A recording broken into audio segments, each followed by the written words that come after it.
Din sa ating IBC News Advisory para sa mahalagang balitang hatid ng buong puwersa ng IBC News and Public Affairs. Ay rinig na rinig ang alingaw-ngaw ng kanyang boses sa loob ng kwarto. Alam ko yan. Alingaw-ngaw. Hindi ba echo yun? Iba yun.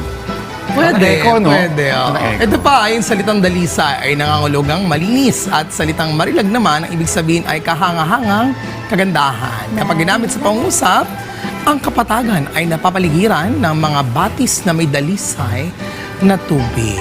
Habang ang marilag naman, nabighani sila sa marilag niyang mukha. Or nabighani sila sa marilag kong mukha. Yan. Mali. Saka yung kanta ng Marilag. Yes. Oh, sige. Oo. Marilag. Yeah, ang galing talaga ni Ice. Oo. Ang galing, di ba? Yan. Na muna ngayong Miyerkules ng umaga. Abangan ulit bukas ang hatid namin sa inyong trivia.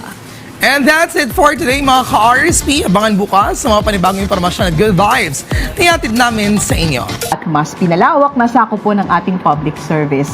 Hanggang bukas, resignation, and always remember po, ha? Every gising is a blessing. Tuloy-tuloy lang ang pagtutok sa ating lumalaki at sa pakikitambay sa amin. Ingat po kayo at patuloy po nating tututukan ang lagay ng panahon. Laila at kay Tito Mondi, sabay sa pagbati namin ng good morning kapatid.